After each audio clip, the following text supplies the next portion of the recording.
We're going to revisit perfect square trinomials so that on our second lesson this week, we can learn about completing the square. But if you don't understand how perfect square trinomial works, the perfect square is going to be very, very difficult.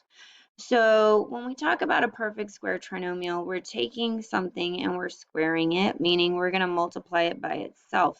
And when we do that, we get a specific pattern. So I'm going to start by looking at this pattern. So if we take two numbers and we square them, let's say, for example, we do x plus 6 quantity squared. We know that that equates to x plus 6 times x plus 6. And whether you do box or you do FOIL, doesn't really matter. We're going to end up with x squared plus 6x plus 6x plus 36. And then when we simplify, we get x squared plus 12x plus 36. When we elaborate on the pattern of a plus c quantity squared, it ends up with a squared plus 2 times a times c plus c squared. So if we analyze what we just did with the x plus 6 squared, you can see, in fact, that our a is our x,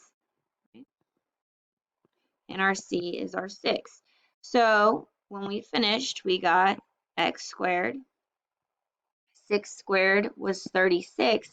And in fact, here, 2 times x times 6 is in fact this 12x. Because if you look, this is AC, right?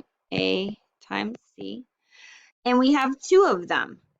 So the pattern will always work out. So if I did another one and I said x plus 3 quantity squared. When we first started learning about exponents, you guys were trying to tell me x squared plus 9, which is not in fact the case. It's x plus 3 times x plus 3. So again, x times x is x squared plus 3x plus 3x plus 9. So we end up with x squared plus 6x plus 9. In order for it to be a perfect square trinomial, it has to follow the pattern that we were discussing earlier. So this is our, I'll change colors here real quick.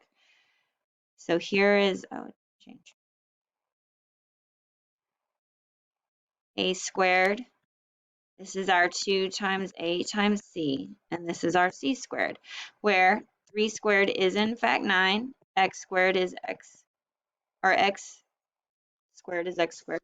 And then if I take 2 times x times 3, I do in fact get 6x. So you need to make sure you understand that pattern. We also have one where instead of a positive in the middle, it's a negative. So if we have a minus c quantity squared, the only difference is still a squared, but now it's minus 2ac, and we know a negative times a negative is a positive. So make sure that this sign is going to match whatever the sign was for your squared binomial. So if we did another one, let's try a negative. So let's say x minus 5 quantity squared is x minus 5 times x minus 5. So we get x squared minus 5x minus 5x plus 25, because a negative times a negative is a positive.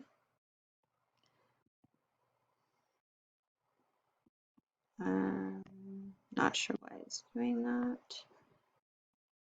X squared minus 10x plus 25. So let's see if it does in fact follow this pattern where we have a squared minus 2ac plus c squared. Well, a squared, x times x is x squared. Negative 5 times negative 5 is in fact positive 25. And 2 times x times a negative 5 is a negative 10x. So you need to make sure you're understanding these formats. So when I go back, and we have to be able to go the opposite direction as well.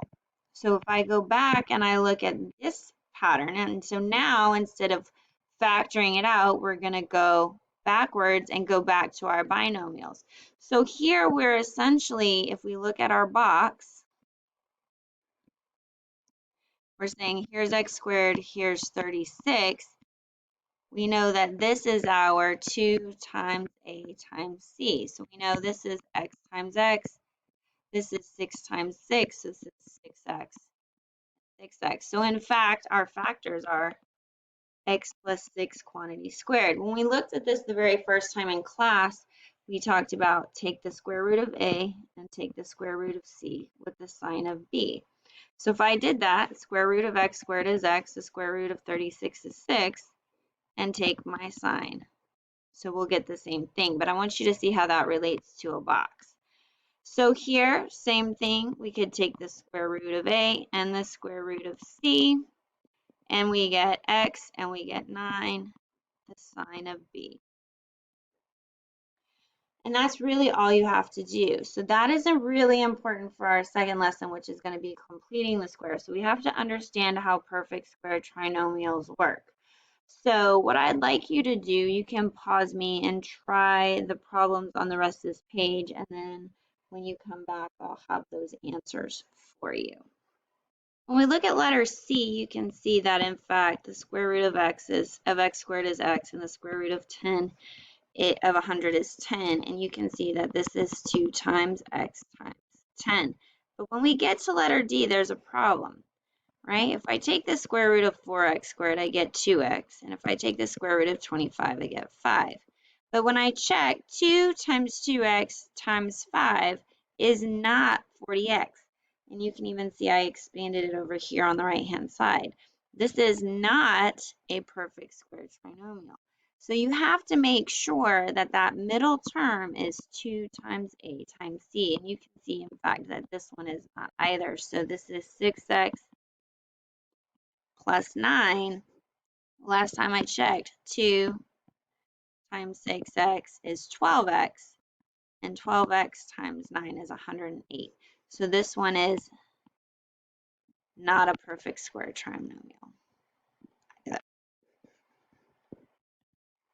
So you have to make sure that that middle piece matches.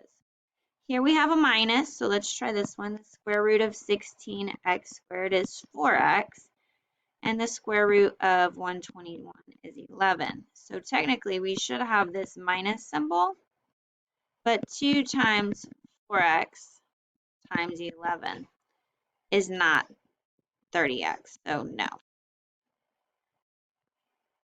G, square root of 400 is 20x. We should technically have a minus if this works. 16 would be 40. So we would say 2 times 20x, which is 40x, times another 40 is 1600. So this one does work. So that's going to be your perfect square trinomial. There is an activity for you to practice with. It's matching hearts. It also talks about a difference of two squares. So look for your perfect square trinomial and your answers to that. And then there are some check for understanding questions.